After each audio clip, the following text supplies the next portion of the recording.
Good morning, ladies and gentlemen. Good morning, early morning Chronicles. Um, this is Big Ant. Got a couple things on my mind this morning. You know, everyone who don't know, I'm in Detroit, Michigan. And one of the things that really touched me for the last couple days is it's about this family, and I guess it's in the suburban area of Detroit. This family, this guy, he had a beautiful, well, what appears to be a beautiful family, and he killed all four of his kids. And in the process of doing that, he shot his lady, his spouse, in the foot, and he attempted to cut her throat. This has been bothering me because, number one, as a man, and you in a house full of children and a lady, your job is to protect who's in that house. And you are the, I guess in a sense, you are the lion of your tribe. It's been really damaging because of the fact that through social media, people been able to look at this dude's prior history and found out that he was locked up for a previous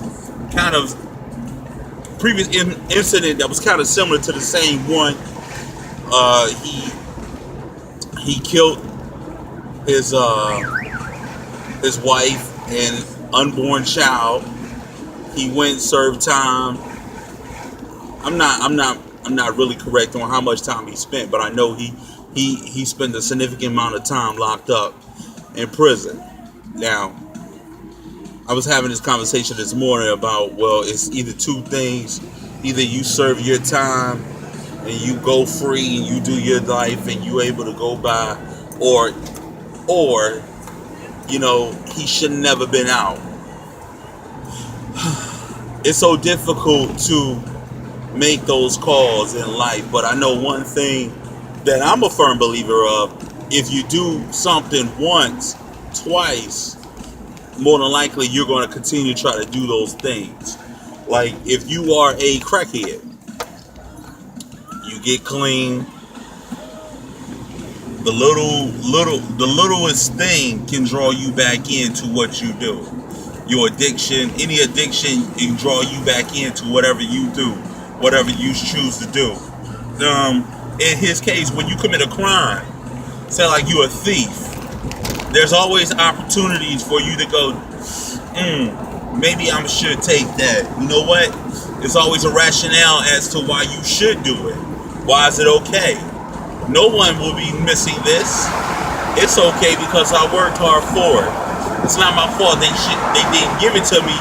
It's mine and I should have it. I don't know what was his rationale on killing four kids and attempting to kill his wife. I know Facebook friends who know this family very closely, and it's just something that's been bothering me because several things, like the two oldest weren't his kids, right? The way he killed them, he shot them to death while the mom was there, and he forced her to watch them die in the attempt to kill her also. The two youngest were his. He put them to sleep. Carbon dioxide poisoning, turned the car on and rigged up the car so the car will produce carbon dioxide, and really they just died in their sleep. So the one thing that's striking to me is the way he killed the kids in general. One major thing that I got from it was he was having a problem with the two oldest. This could just be my assumption, but the way he killed, you know what I mean? that shows there was some sense of compassion for the two opposed to the oldest. Second, yeah, they was going through, apparently they was going through a divorce, and the lady had apparently went through a situation where she attempted to get a restraining order against him, but was denied. And another question that was brought up as to if the guy was so bad, two things. You knew his past, and why did you choose to go back to him? I just really feel like you blaming a victim. You know what I mean? For whatever her reason why was to try to stick out her marriage with someone she may or may not fully have known. That was her right to try to work on her marriage. But at the same time, it doesn't constitute him to kill her kids or even torture her in an attempt to kill her. That has nothing to do with neither fact or evidence that what he did was completely wrong. His mind state and his psyche, and me personally, I just feel like he shouldn't have never been let out into public again. That's just my opinion. So the difficult thing is, where is this lady's going to go from this point on? How will she be able to go forward knowing that all 4 of her beautiful children are gone by the hands of this heinous, very, very, very heinous act? I can only hope that she finds something within her to help her keep going forward. But I was watching him on television this morning as they did his arraignment. I don't know what it's called, a preliminary arraignment or whatever the case, or what he say what he's officially charged with. And his affect was pretty much like, I did it, and that's all to it. I shouldn't get bail, whatever, throw me under the ground. He just had this look like he's completely over it, and I just want to just go and deal on with my life. And that raises another question, whether or not should Michigan have the death penalty, or should there be conversations of bringing the death penalty to Michigan? And I don't know. I said previously before on Broadcast 111, maybe we should take up some of the things that some of these other countries are firm believers in, like an eye for an eye. If you kill me,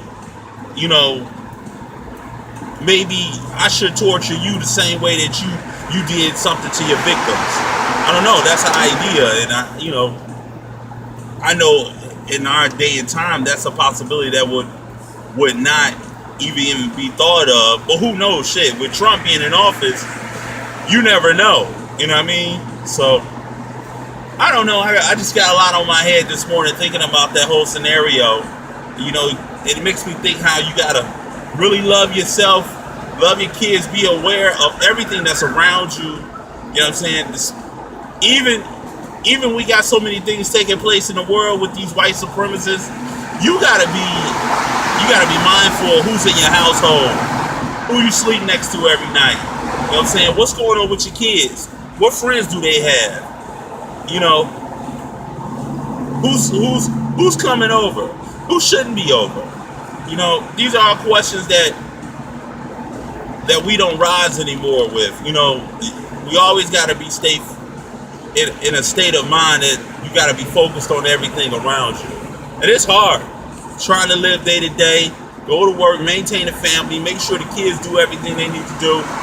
It's hard to do that and stay focused, but this is what we do as a people. I just wanted to have my little early morning conversation.